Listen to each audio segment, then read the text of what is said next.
Hello student, केम छो दरेक जन मजा के। हवे लास्ट लेक्चरनी अंदर आपणे चेप्टर नंबर 7 कर्मचाई अने संचयनी शरूआत करेली।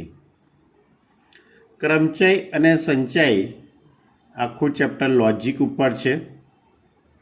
लॉजिकली वस्तुने आपणे विचारीशुं तो आपणे कोई ख्याल कोई वांधो आववानो नथी, बराबर। हवे छेल्ले આપણે ઉદાહરણ પહેલું, બીજું અને ત્રીજું ત્રણ ઉદાહરણની વાત કરેલી। હવે ચોથું ઉદાહરણ લઈએ અને ત્યાર પછી આગળનો એક ટોપિક આપણે સમજીએ। તો ઉદાહરણ નંબર 4। ઉદાહરણ નંબર 4 કંઈક આ રીતે છે। એક હારમાં ઊભા કરેલા શિરોલમ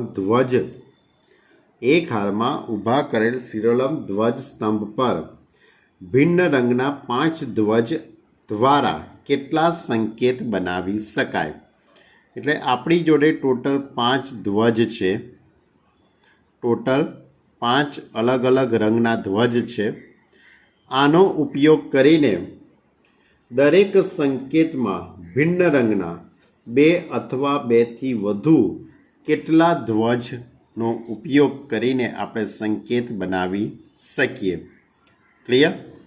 એટલે કે જે સંકેતો બનાવવાના છે એને શું લખ્યું છે? 2 અથવા 2 થી વધુ, 2 અથવા 2 થી વધુ એટલે કે 2 રંગના પણ સંકેત, પછી 3 રંગના સંકેતો અને 4 રંગના સંકેતો અને 5 રંગના સંકેતો।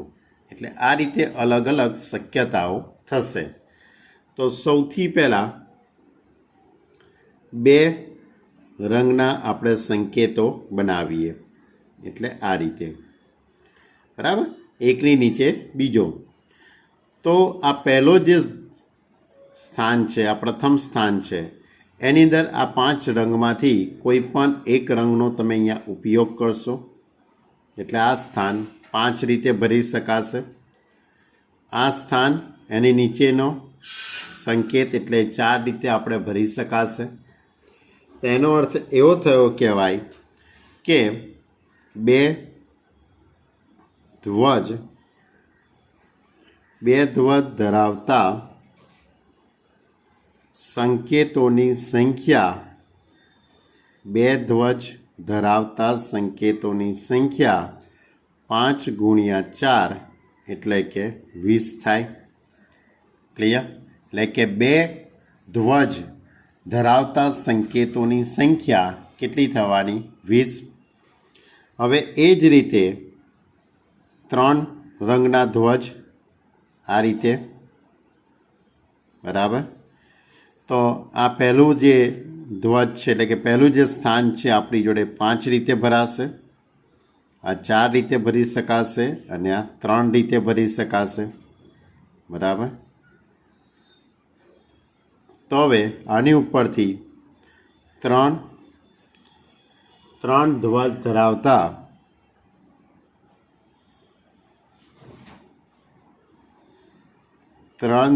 धरावता संकेतोनी संख्या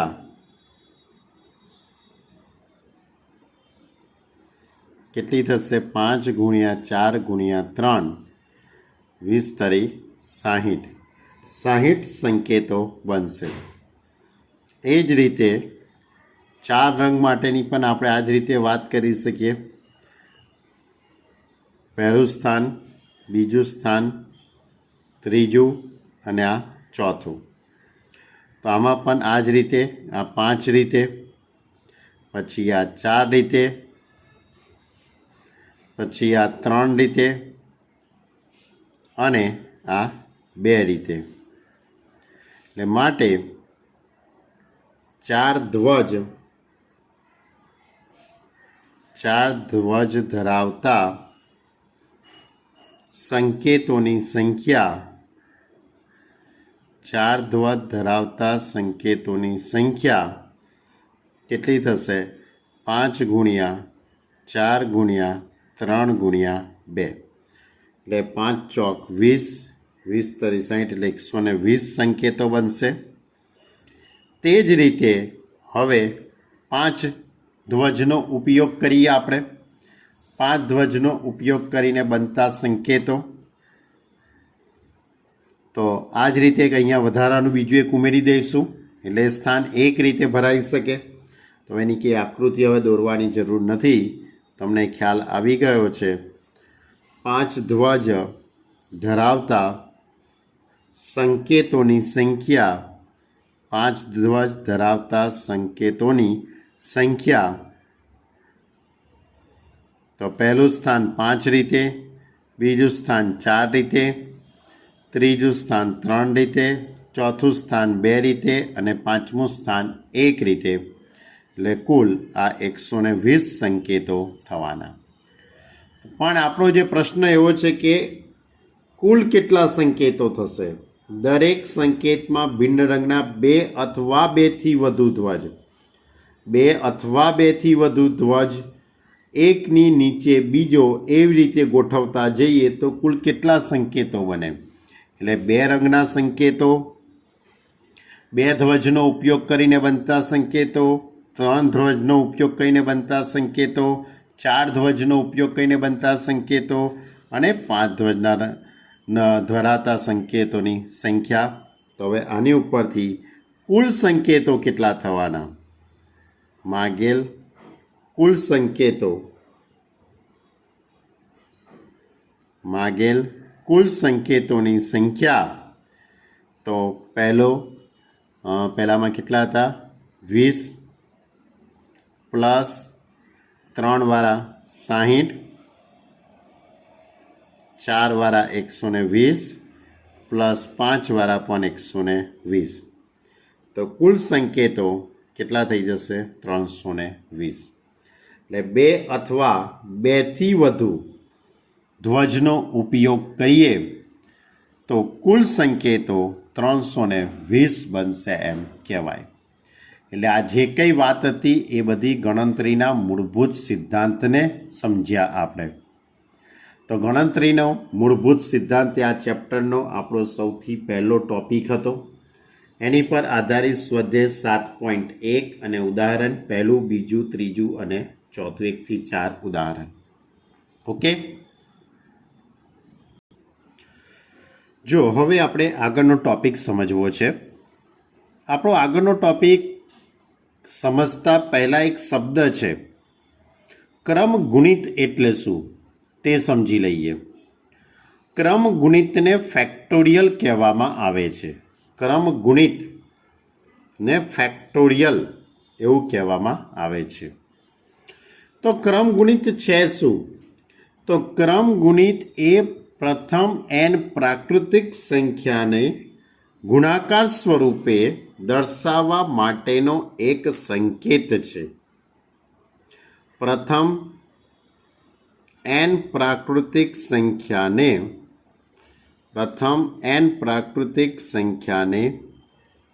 ગુણાકાર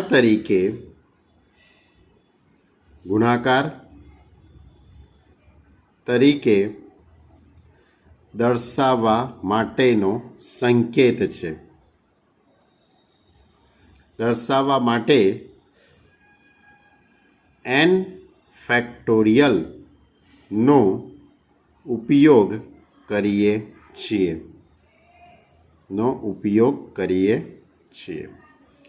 એટલે કે કહેવાનો અર્થ એમ છે કે પ્રથમ n પ્રાકૃતિક સંખ્યાઓનો ગુણાકાર, એટલે એને n ફેક્ટોરિયલ કહેવામાં આવે છે.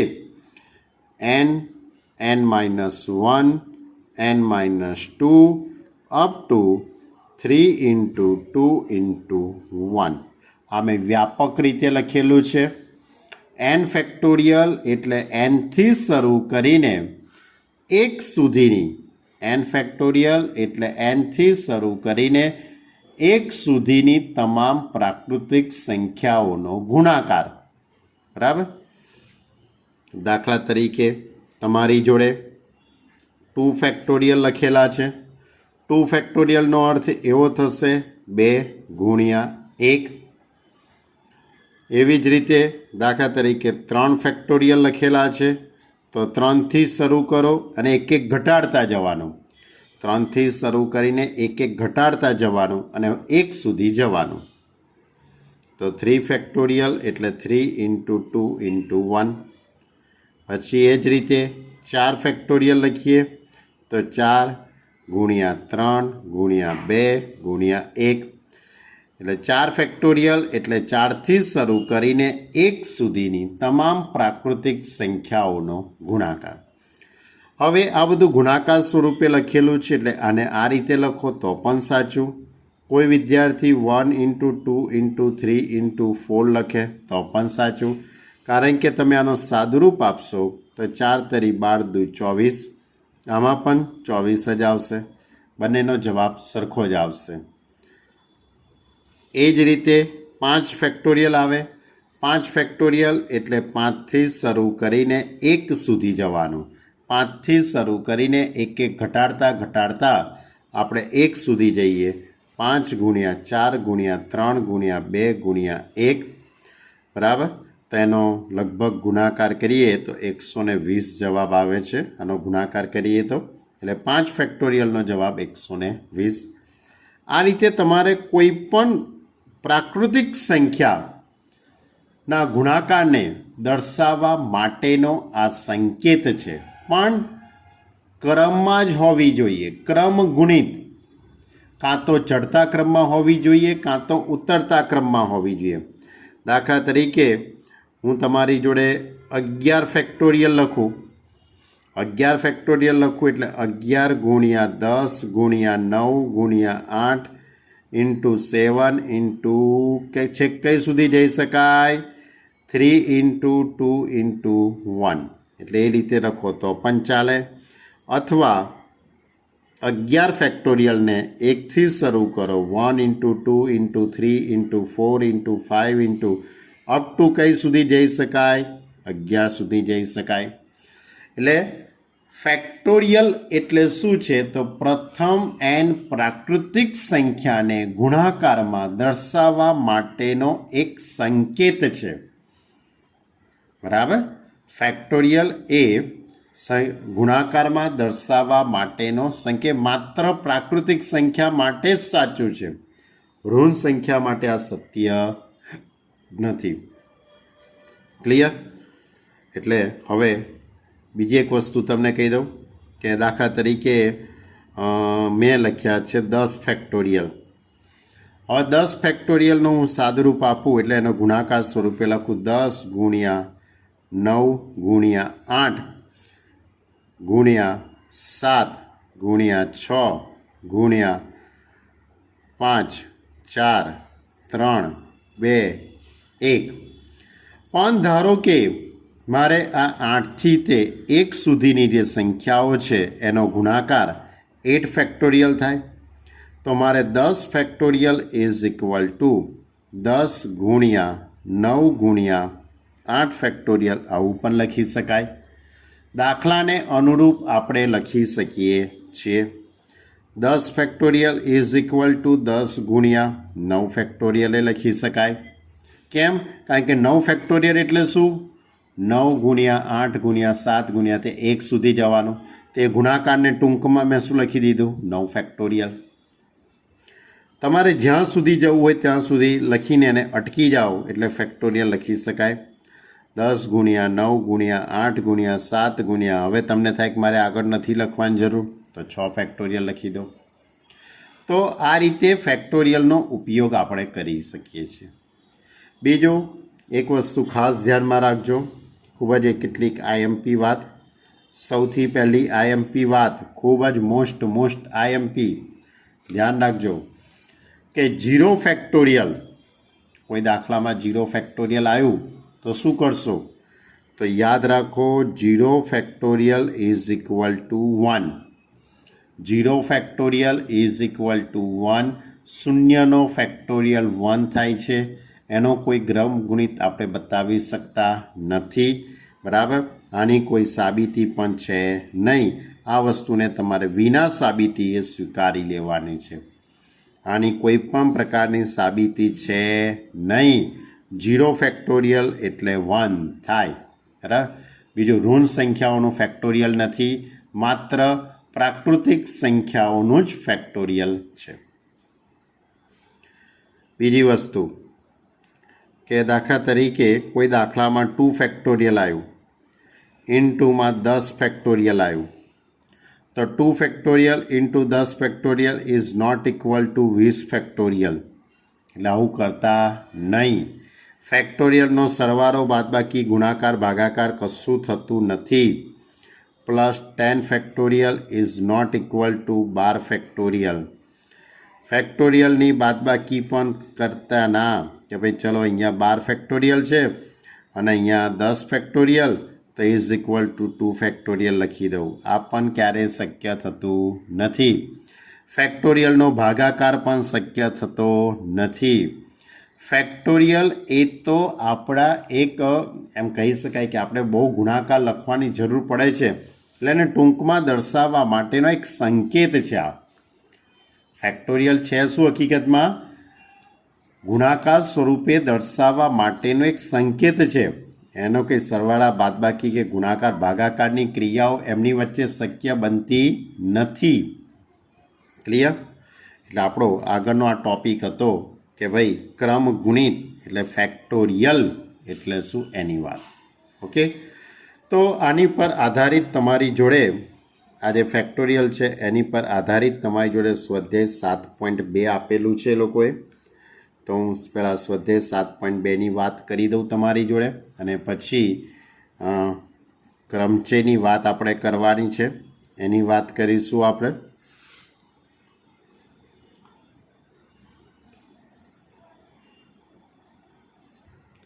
જો સ્વાધ્યાય 7.2 એનો પ્રશ્ન નંબર 1 કિંમત શોધોના દાખલા. સૌથી પહેલો દાખલો છે 8 ફેક્ટોરિયલ. 8 ફેક્ટોરિયલ એટલે 8 into 7 into 6 into 5 into 4 into 3 into 2 into 1.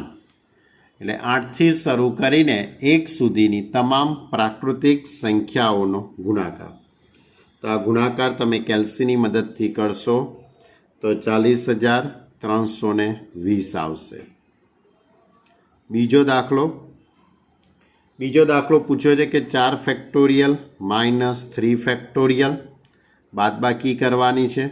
તો પહેલાં 4 ફેક્ટોરિયલનો જવાબ શોધી કાઢીશું. 4 into 3 into 2 into 1 minus 3 factorial એટલે કે 3 ગુણ્યા 2 ગુણ્યા 1.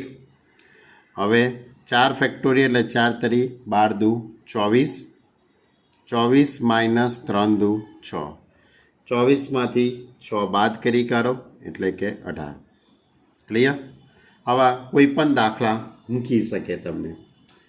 હવે આમાં બીજો દાખલો છે ક્વેશ્ચન નંબર 2. ક્વેશ્ચન નંબર 2 આ રીતે 3 factorial plus 4 factorial is equal to 7 factorial થશે કે નહીં તે નક્કી કરો. પ્રશ્નાચિહ્ન છે કે 3 factorial plus 4 factorial is equal to 7 factorial થાય કે ન થાય એ ચકાસો. તો એના માટે પહેલાં આપણે ડાબી બાજુ શોધી કાઢીશું. તો LHS is equal two 3 factorial plus 4 factorial. 3 factorial એટલે 3 ઇન્ટુ 2 ઇન્ટુ 1 પ્લસ 4 ફેક્ટોરિયલ એટલે 4 ઇન્ટુ 3 ઇન્ટુ 2 ઇન્ટુ 1. અહીંયા 3 દુ 6, 4 તરી 12 દુ 24, 24 ને 6 એટલે કે 30 થઈ જશે. હવે જમણી બાજુ લઈએ. RHS ઇઝ ઇક્વલ ટુ જમણી બાજુમાં 7 ફેક્ટોરિયલ.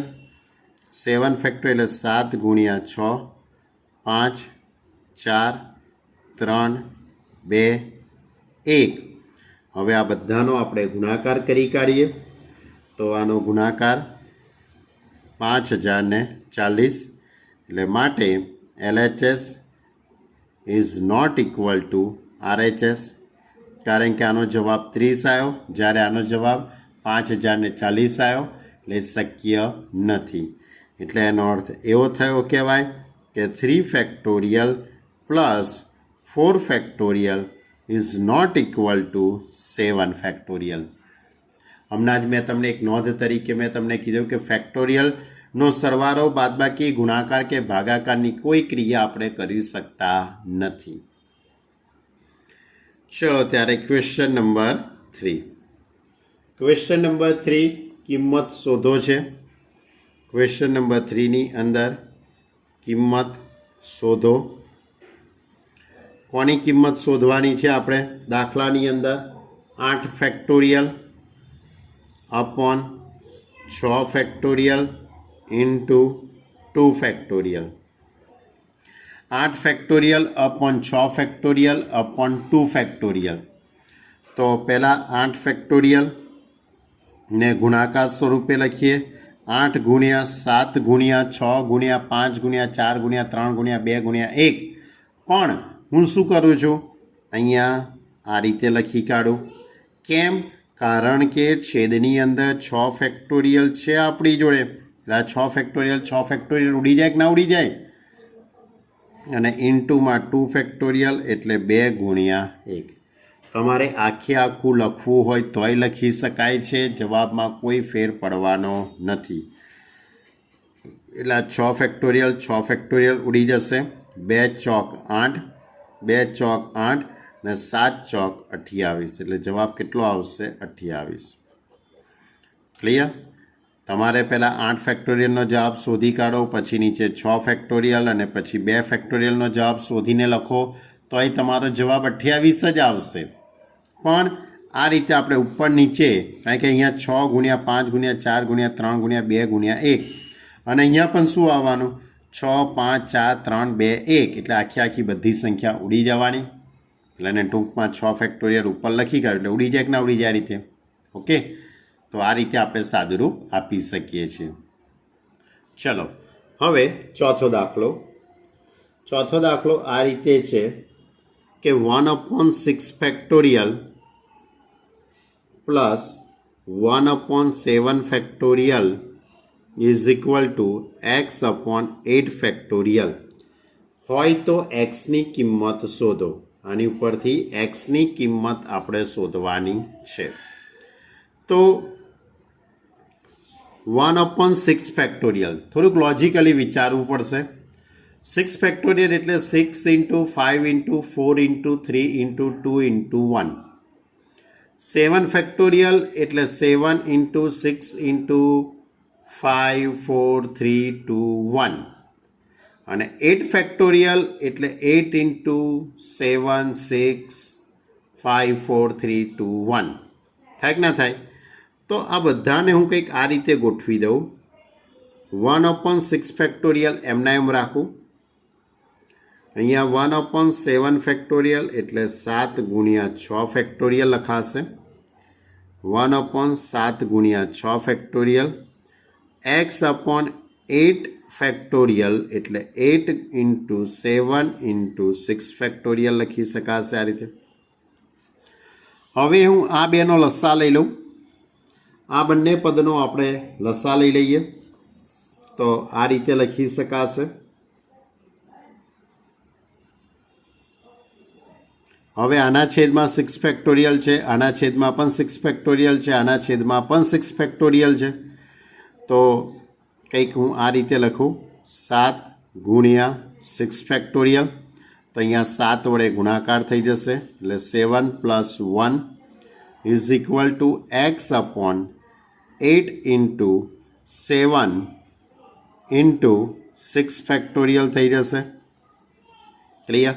એટલે 7 ને 8 છેદમાં 7 × 6 factorial is equal two x/8 × 7 × 6 factorial. તો શું થઈ જશે? 7 × 6 ફેક્ટોરિયલ 7 × 6 ફેક્ટોરિયલ બંને બાજુથી ઉડી જશે. તો 8 ઇઝ ઇક્વલ ટુ x/8 લખાશે. એટલે x is equal two 64. x is equal two 64. તો આ રીતે તમે લસા લઈ શકો છો. બરાબર? ન ખ્યાલ આવે તો તમારે આખા પદને 6 ફેક્ટોરિયલ વડે ગુણાકાર પણ કરી શકો છો. બંને બાજુ 6 ફેક્ટોરિયલ વડે ગુણાકાર કરી કાઢો તો 1 + 1/7 ઇઝ ઇક્વલ ટુ x/56 એ રીતે લખીને પણ સાદુરૂપ આપી શકાય છે. તમને જે રીતે અનુકૂળ લાગે એ રીતે સાદુરૂપ આપી શકો છો. Question number 5. પણ આ બધા દાખલા એક માર્કના છે, ટૂંકમાં એટલું યાદ રાખજો. બરાબર, બધા મિની MCQ કહી શકાય. જો પાંચમા દાખલાની અંદર બે દાખલા આપેલા છે. પહેલો છે n ઇઝ ઇક્વલ ટુ 6 અને r ઇઝ ઇક્વલ ટુ 2 હોય ત્યારે n factorial upon n minus r ફેક્ટોરિયલની કિંમત શોધો. n factorial upon n minus r ફેક્ટોરિયલની કિંમત શોધો. હવે n ફેક્ટોરિયલ એટલે 6 factorial upon n minus r એટલે 6 માઇનસ 2 ફેક્ટોરિયલ. તો is equal two 6 factorial upon 4 factorial લખાશે. હવે 6 ફેક્ટોરિયલ એટલે 6 ઇન્ટુ 5 ઇન્ટુ 4 ફેક્ટોરિયલ લખી દઉં, કારણ કે છેદમાં 4 ફેક્ટોરિયલ છે. તો 4 ફેક્ટોરિયલ જશે 6 પંચા 30. ક્લિયર? હવે બીજો દાખલો એમાં જ આપેલો છે આપણને.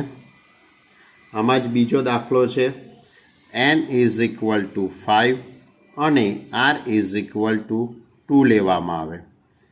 આમાં કિંમત મૂકી દઈએ n factorial upon n minus r factorial. nની જગ્યાએ 5 એટલે 5 ફેક્ટોરિયલ અપોન 5 માઇનસ 2 ફેક્ટોરિયલ. તો શું લખી શકાશે આપણે? 5 ફેક્ટોરિયલ અપોન 3 ફેક્ટોરિયલ થઈ જશે. 5 ફેક્ટોરિયલ અપોન 3 ફેક્ટોરિયલ લખાશે. અને આ જે 3 ફેક્ટોરિયલ એટલે 5 into 4 into 3 factorial upon 3 factorial. 3 factorial જશે એટલે 5 ચોક 20. ક્લિયર? તો આ હતું આપણું સ્વાધ્યાય 7.2. આ હતું આખું સ્વાધ્યાય 7.2. જો હવે આની પર આધારિત તમને ઉદાહરણ આપેલા છે. ઉદાહરણ નંબર 5 તમારે સોલ્વ કરવાનું છે, કારણ કે ઘણું સહેલું ઉદાહરણ છે. પછી ઉદાહરણ નંબર 6 એ પણ તમારે જ સોલ્વ કરવાનું છે, કારણ કે ઘણું સહેલું ઉદાહરણ છે, કારણ કે કિંમત શોધવાની છે. બરાબર. પછી ઉદાહરણ નંબર 7 એ પણ ઘણું સહેલું જ ઉદાહરણ છે, એટલે એ પણ તમારે સોલ્વ કરવાનું. હવે ઉદાહરણ નંબર 8 હું ચલાવી દઉં. આમ તો આવડે એવું જ છે ઉદાહરણ નંબર 8 પણ છતાં પણ એમ. જો 1/8 factorial plus 1/9 factorial is equal two x/10 factorial. તો xની કિંમત શોધો. હવે આ 1/8 ફેક્ટોરિયલ છે, આ 1/9 ફેક્ટોરિયલ છે, એટલે એને હું આ રીતે લખી કાઢું. 1/8 ફેક્ટોરિયલ એમના એમ 1/9 into 8 factorial is equal two x/10 factorial. 10 factorial માટે 10 ગુણ્યા 9 ગુણ્યા 8 ફેક્ટોરિયલ. એટલે દરેકના છેદમાં મેં 8 ફેક્ટોરિયલને સેટ કરી દીધા. હવે આખા પદને તમે 8 ફેક્ટોરિયલ વડે ગુણાકાર કરી કાઢો બંને બાજુ, કાં તો પછી આનો લસા લઈને પણ કરી શકાય. હું આ વખતે એવું કરું છું કે આખા પદને 8 ફેક્ટોરિયલ વડે ગુણાકાર કરી નાખું બંને બાજુ. તો બંને બાજુ 8 ફેક્ટોરિયલ વડે ગુણાકાર કરું એટલે અહીંયા 1 રહેશે, અહીંયા 1/9 રહેશે ઇઝ ઇક્વલ ટુ અહીંયા x/10 ગુણ્યા 9 રહેશે. તો 9 એકા 9 ને 10, 10/9 ઇઝ ઇક્વલ ટુ x/10 ગુણ્યા 9. એટલે અહીંયાથી બંને બાજુથી 9 ઉડી જશે.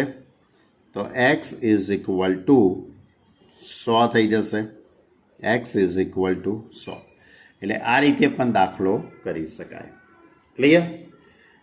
તો આ જે કંઈ વાત હતી એ ક્રમ ગુણિતની વાત કરી, ફેક્ટોરિયલની વાત કરી.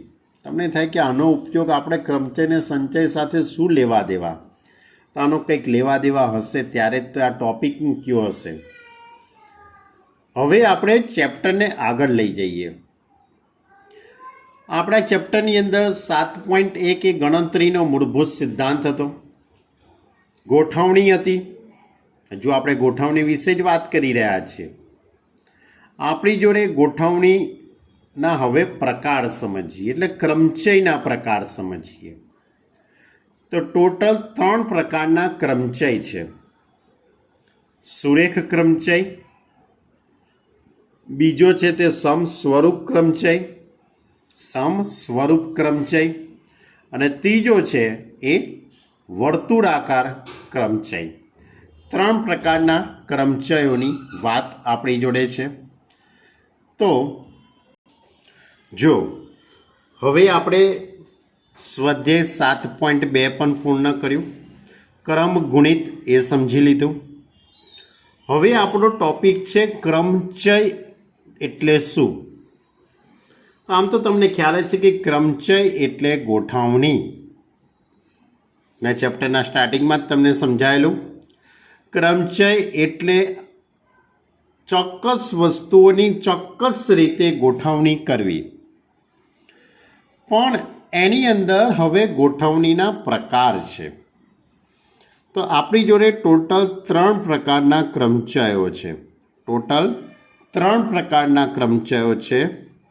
પહેલો જે ક્રમચય છે તે સુરેખ ક્રમચય. સુરેખ ક્રમચય એટલે શું? સુરેખ ક્રમચય એટલે કે આપેલી વસ્તુઓને, જે કંઈ વસ્તુઓ છે, વસ્તુની અંદર સ્પેલિંગના મૂળાક્ષર પણ હોઈ શકે, આંકડા પણ હોઈ શકે, અંકો પણ હોઈ શકે, બરાબર, કે કોઈ વસ્તુ હોઈ શકે, કોઈ વ્યક્તિઓ હોઈ શકે. એ વ્યક્તિઓ કે વસ્તુઓની સુરેખમાં ગોઠવણી કરવી, આ રીતે ક્રમમાં, તેને આપણે સુરેખ ક્રમચય કહેવાય છે. એને કયો ક્રમચય કહેવાય છે? સુરેખ ક્રમચય. કે ધારો કે તમારી જોડે n વસ્તુઓ છે, n વસ્તુઓને r સ્થાનમાં ગોઠવવાની છે. n ભિન્ન વસ્તુઓ છે. n કેવી વસ્તુઓ છે? ભિન્ન વસ્તુઓ છે. આ ભિન્ન વસ્તુઓને r સ્થાનમાં ગોઠવણી કેવી રીતે કરી શકાય? અને એ જે ક્રમચય છે તેને સુરેખ ક્રમચય કહેવાય છે. અને તેને સંકેતમાં NPR તરીકે દર્શાવાય છે.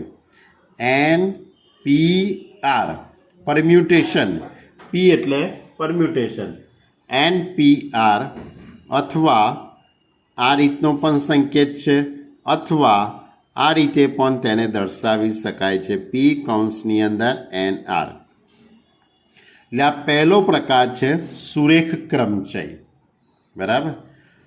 સુરેખ ક્રમચય એટલે કે એની આપણે વ્યાખ્યા જો હું તમને કહું તો એની પ્રોપર ડેફિનેશન કંઈક આ રીતે થાય છે. તમારે વ્યાખ્યા સાથે કોઈ મતલબ નથી, તમારે તો માત્ર યાદ જ રાખવાનું છે. ક્રમચય આપેલ વસ્તુઓમાંથી અમુક અથવા બધી વસ્તુઓની ચોક્કસ ક્રમમાં ગોઠવણીને ક્રમચય કહેવાય છે. ક્રમચયનો પહેલો પ્રકાર છે સુરેખ ક્રમચય. તો n ભિન્ન વસ્તુઓમાંથી r ભિન્ન વસ્તુઓની સુરેખ ક્રમમાં ગોઠવણી કરતાં મળતા ક્રમચયોની કુલ સંખ્યાને NPR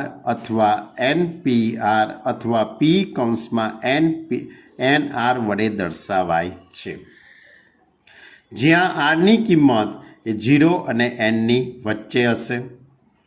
એટલે NPRનું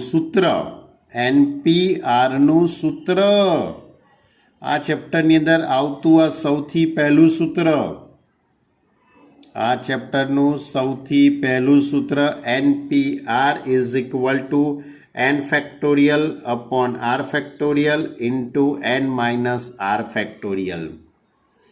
અને આરની કિંમત એ 0થી nની વચ્ચે હોઈ શકે અથવા તો એના જેટલી હોઈ શકે. આરની કિંમત એ n કરતાં નાની હોય અથવા તો બંને સરખી હશે. એનની કિંમત ક્યારેય શૂન્ય હોતી નથી. N is not equal to 0.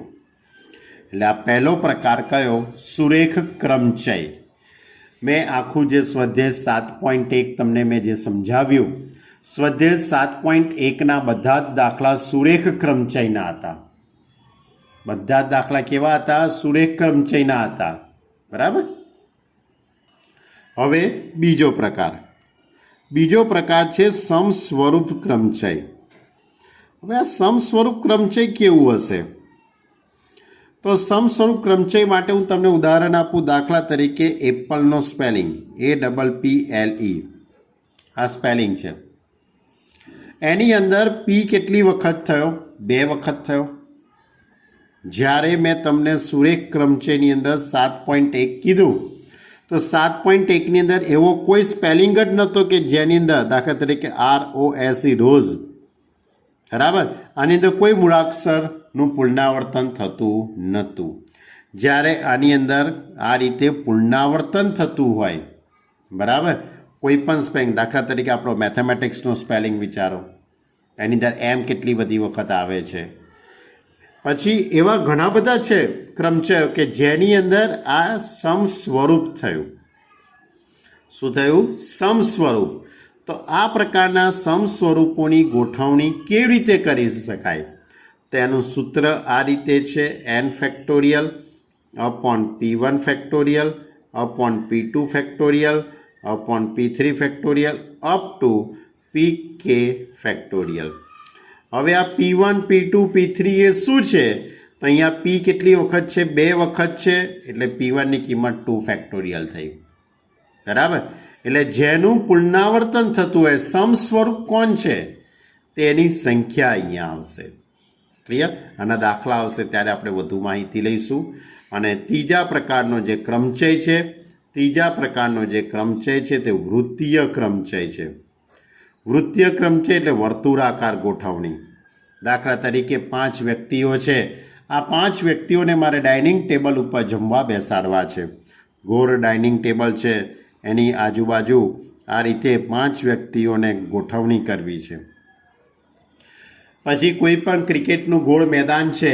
ક્રિકેટના ગોળ મેદાનની અંદર છેડા ઉપરના ગોળાકારના ભાગની અંદર મારે 6 ક્રિકેટરોને ઊભા રાખવા છે. તે ગોઠવણી કેવી રીતે થઈ શકે? બરાબર. તો આ પ્રકારનો જે ક્રમચય છે તેને વૃત્તીય ક્રમચય કહેવાય છે. અને વૃત્તીય ક્રમચયનું સૂત્ર છે n-1 ફેક્ટોરિયલ.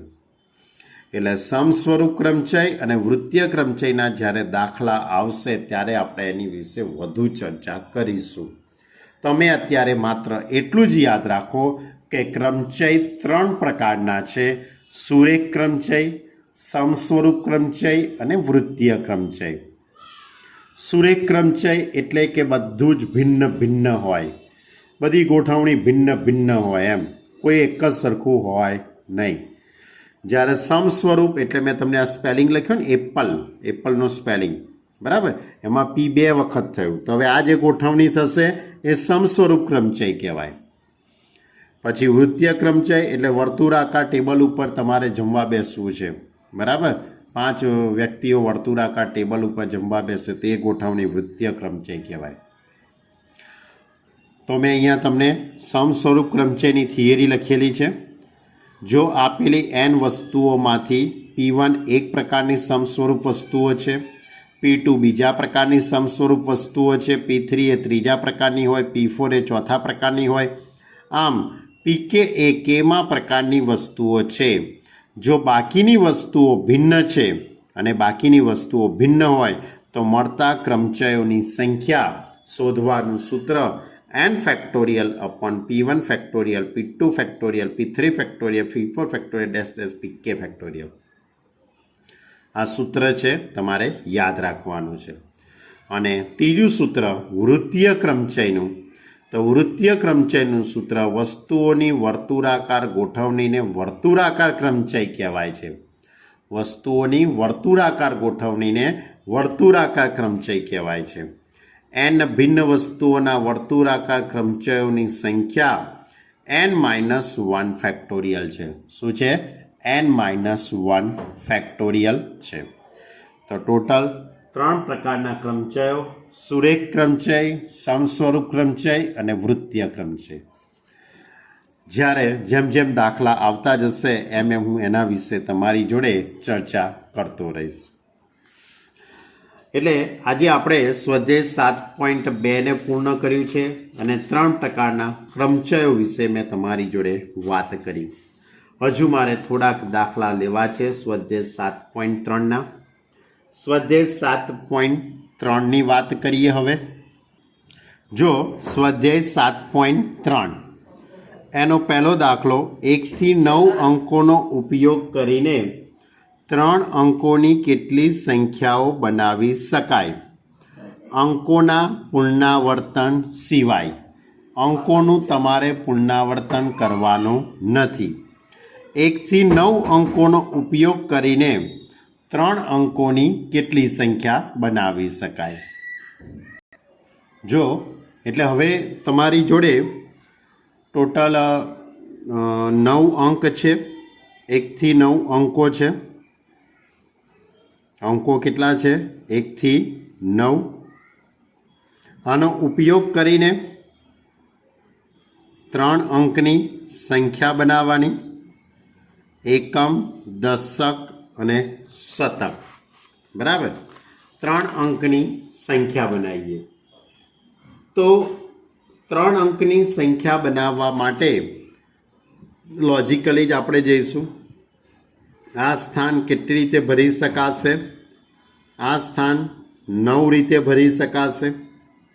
આ સ્થાન 9 રીતે ભરી શકાય. કયું સ્થાન છે આ? શતકનું સ્થાન. આ દશક. દશકનું સ્થાન 8 રીતે ભરી શકાશે, કારણ કે 1 થી 9 અંકોમાંનો કોઈ એક અંક આ સ્થાન ભરવા માટે વપરાઈ ગયો હશે. તો હવે 8 અંકો બાકી રહેવાના. એ 8માંથી કોઈ એક અંક અહીંયા આવશે એટલે 8 રીતે. એની બાજુવાળો આ એકમનો અંક. એકમનો અંક એ 7 રીતે ભરાઈ શકાશે. આપણે આગળ જે સ્વાધ્યાય 7.1 ભણ્યા છે એ રીતે જ આપણે વિચારવાનું છે. બરાબર? તો હવે 3 અંકની કુલ સંખ્યાઓ, 3 અંકની કુલ સંખ્યાઓ કેટલી બનશે? તો ગણતરીના મૂળભૂત સિદ્ધાંત અનુસાર પહેલું સ્થાન 9 રીતે ભરાય, એને આનુષંગિક બીજું સ્થાન 8 રીતે ભરાશે, એને આનુષંગિક બીજું સ્થાન 7 રીતે ભરાશે. એટલે 9 × 8 × 7. એટલે કે એની ઉપરથી કુલ જવાબ, એટલે કે એની ઉપરથી આવતો જવાબ થશે 7 × 56. 56 × 9 કરું તો 504.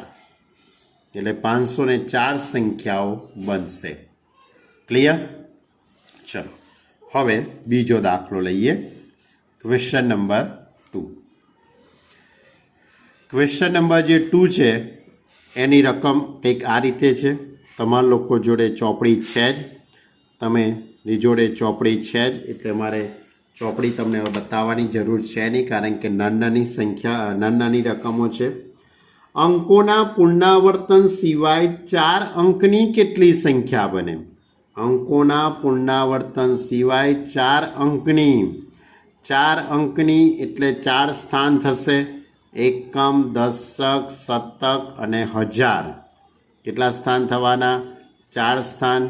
એકમ, દશકનું સ્થાન, આ શતકનું સ્થાન, શતક એટલે 100, અને આ કયું સ્થાન થશે? હજારનું સ્થાન થશે.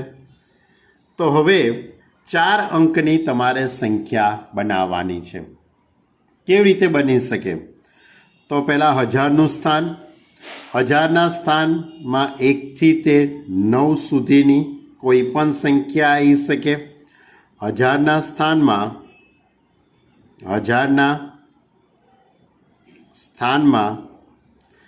1 થી 9 પૈકીનો કોઈ પણ અંક આવી શકે. કોઈ પણ અંક આવે માટે હજારનું સ્થાન માટે હજારનું સ્થાન એ 9 રીતે ભરાઈ શકે. હજારનું સ્થાન કેટલી રીતે ભરાઈ શકે? 9 રીતે ભરાઈ શકે.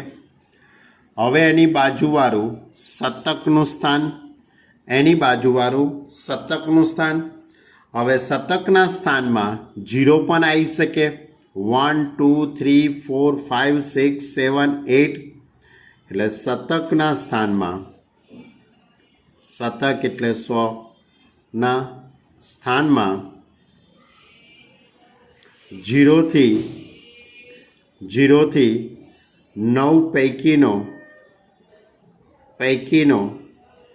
કોઈ પણ અંક આવી શકે.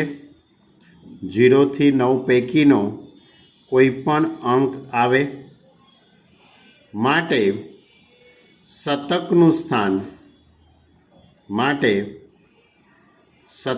સ્થાન કેટલી રીતે ભરાઈ શકે? તો 0 થી 9 પૈકીનો કોઈ પણ અંક આવે એટલે 10 રીતે ભરાઈ શકે. પણ એમાંથી એક અંક આગળનું સ્થાન ભરવા માટે વપરાઈ ગયો હશે. આગળનું એટલે હજારનું સ્થાન ભરવા માટે કોઈ એક અંક વપરાઈ ગયો હશે. એટલે 10માંથી 1 એટલે કે 9 રીતે ભરાઈ શકે. એટલે શતકનું સ્થાન કેટલી રીતે ભરાઈ શકે? 9 રીતે ભરાઈ શકે. એની બાજુવાળું દશકનું સ્થાન વિચારો તો દશકના સ્થાનમાં પણ 0 થી 9 પૈકીનો કોઈ પણ અંક આવશે, પણ એમાંથી 2 અંકો આગળનું સ્થાન ભરવા માટે વપરાઈ ગયા હશે. એટલે 8 રીતે ભરી શકાશે. એ જ રીતે એકમનું સ્થાન, એકમના સ્થાનમાં પણ 0 થી 9 પૈકીનો કોઈ પણ અંક આવશે. એટલે કે 10 રીતો થઈ, એમાંથી 3 અંકો આગળ વપરાઈ ગયા હશે. એટલે 7 રીતે ભરી શકાય. એટલે આપણે લખીશું કે આ જ રીતે આપણે આગળ વધીએ તો દશકનું સ્થાન, તો આ જ રીતે આપણે આગળ વધીએ તો દશકનું સ્થાન 10 અંકો, એમાંથી 2 અંકો કાઢી નાખીશું એટલે કે 8 રીતે ભરાશે. એ રીતે એકમના સ્થાનમાં, એકમનું સ્થાન એમાં 10, એમાંય 3 વપરાઈ જશે એટલે 7 રીતે ભરાઈ જશે. ક્લિયર? તો આની ઉપરથી કહી શકાય કે 4 અંકની કુલ સંખ્યાઓમાં આમ 4 અંકની કુલ સંખ્યાઓ કેટલી બનશે? તો તમારો જે જવાબ આવશે એ આ રીતે આવશે. આમ 4 અંકની સંખ્યાઓ, પહેલું સ્થાન 9 રીતે, હજારનું સ્થાન 9 રીતે ભરાયું. શતકનું સ્થાન એ પણ 9 રીતે, દશકનું સ્થાન 8 રીતે અને એકમનું સ્થાન 7 રીતે.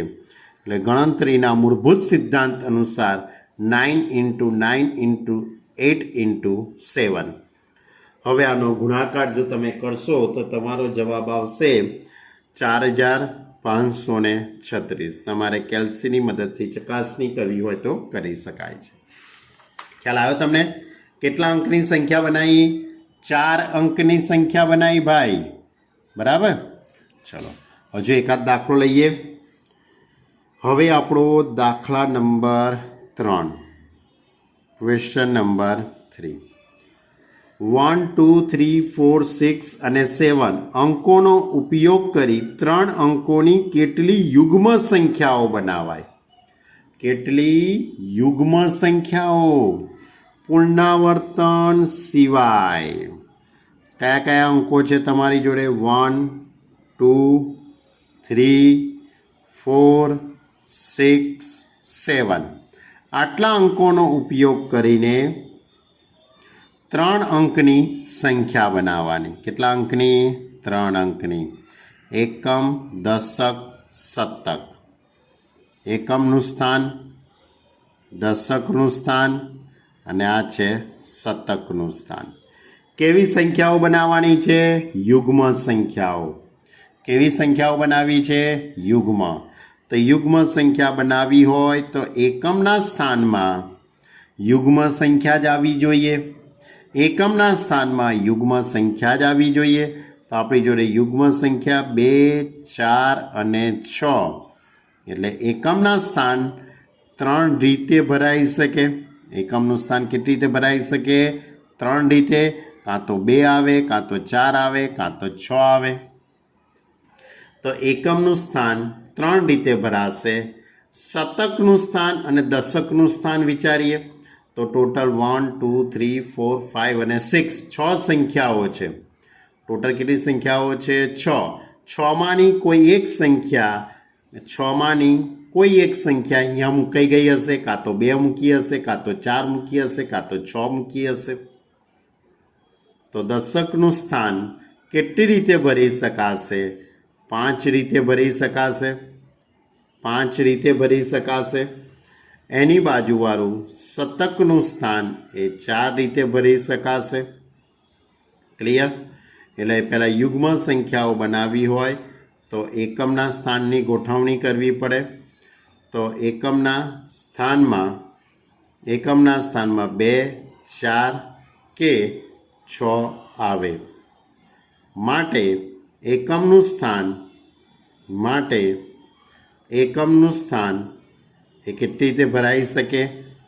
3 રીતે ભરાઈ શકે. એકમના સ્થાનની ગોઠવણી કેટલી રીતે થાય? 3 રીતે થવાની. દશકના સ્થાનની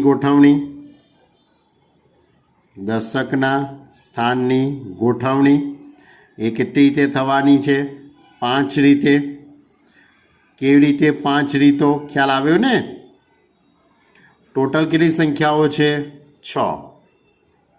એમાંની એક યુગ્મ સંખ્યા વપરાઈ ગઈ હશે એટલે 5 રહેવાની.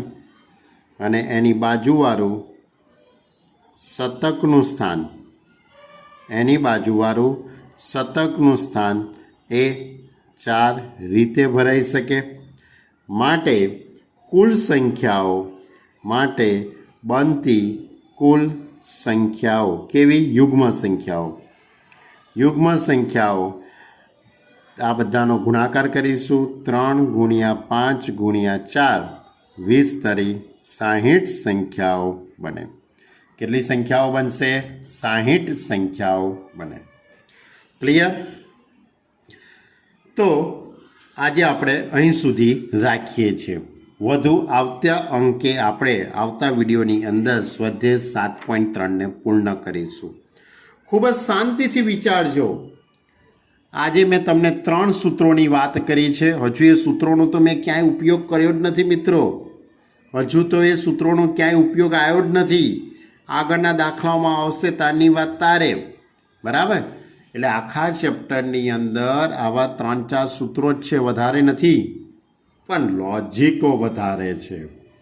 એટલે તમારે લોજિકલી શાંતિથી સ્વાધ્યાય 7.1 જોજો, પછી સ્વાધ્યાય 7.3, 7.2 આખી વસ્તુ અલગ છે.